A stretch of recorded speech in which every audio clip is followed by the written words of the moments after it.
Assalamualaikum warahmatullahi wabarakatuh. Alhamdulillahi rabbil alamin. Wassalatu wassalamu ala asyrafil anbiya'i wal mursalin. Sayyidina Muhammadin wa ala alihi wa sahbihi rasulillahi ajma'in. Pertama-tama, marilah sama-sama kita panjatkan puja dan puji syukur atas kehadirat Allah Subhanahu wa taala. Yang dimana dianya Allah selalu melimpahkan rahmat dan karunia-Nya kepada kita semua.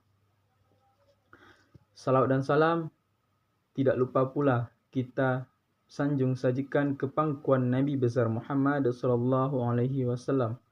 Allahumma salli ala sayyidina Muhammad wa ala alihi wa sahbihi wasallim. Yang saya hormati Bapak Muhammad Habibi selaku dosen pengampu mata kuliah Filsafat Hukum Islam. Yang saya banggakan dan yang saya sayangi teman-teman yang seperjuangan dengan saya. Pada kesempatan kali ini saya bernama Adamil Husni dengan NIM 2104025 akan memaparkan hasil review artikel ilmiah dengan judul Keadilan dalam Perspektif Filsafat Hukum Islam dengan Jurnal Hukum dan Perundangan Islam volume 4 nomor 2 Oktober 2014. Baik, langsung saja. Yang pertama, konsep keadilan. Ada dua rumusan tentang keadilan. Yang pertama, pandangan bahwa yang dimaksud dengan keadilan ialah keserasian antara pengguna hak dan pelaksanaan kewajiban. Itu selaras dengan dalil, yakni takaran hak dan kewajiban itu sama. Yang kedua, pandangan para ahli bahwa mereka merumuskan bahwa keadilan adalah keserasian antara kepastian hukum dan kesebandingan hukum.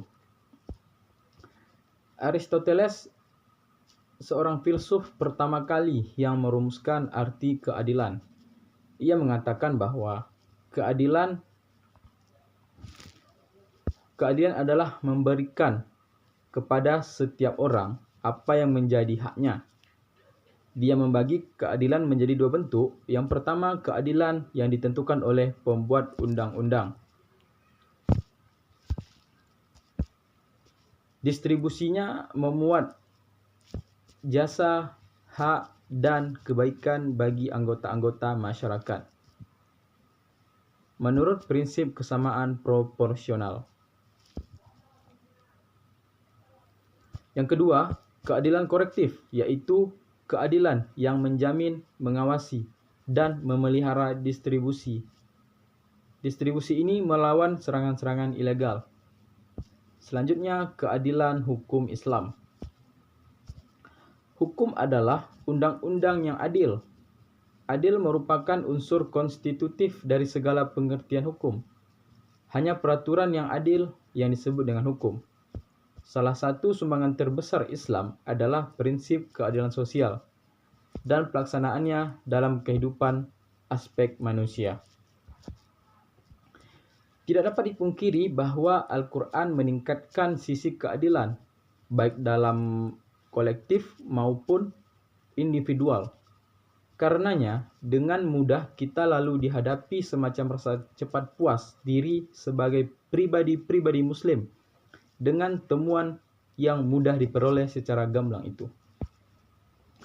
Secara terminologi, adil berarti mempersamakan sesuatu dengan yang baik dari segi ukuran, sehingga sesuatu itu baik sehingga sesuatu itu menjadi tidak berat sebelah dan tidak berbeda satu sama lain.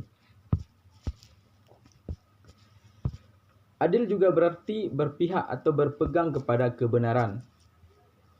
Fase terpenting dari wawasan keadilan yang dibawa Islam adalah sifatnya sebagai perintah agama, bukan sekedar sebagai acuan etis atau dorongan moral belaka. Pelaksanaannya merupakan pemenuhan kewajiban agama dengan demikian diperhitungkan dengan amal perbuatan seseorang yang dihitung di hari kelak.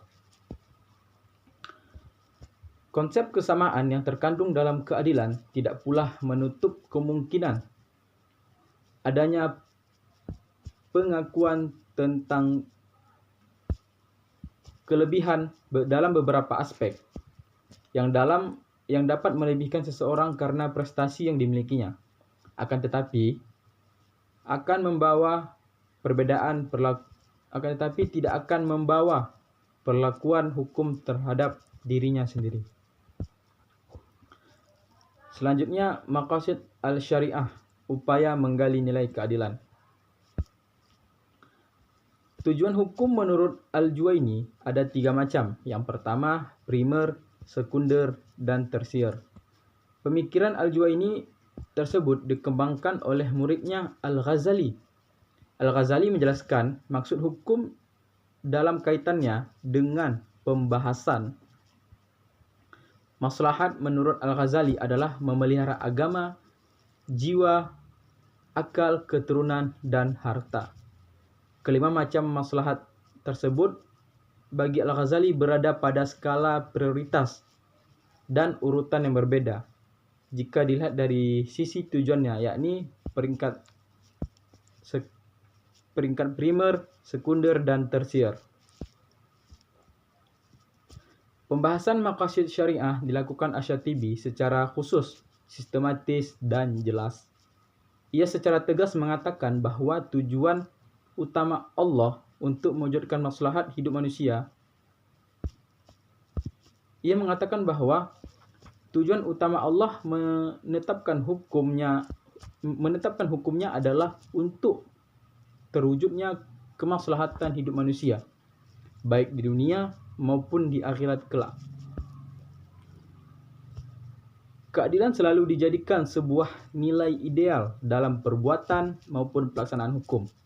Meskipun sebagai konsep yang abstrak, keadilan seringkali dipahami tanpa batasan yang jelas. Perkembangan pemikiran hukum Islam pun tidak dapat dilepaskan dari konsepsi keadilan.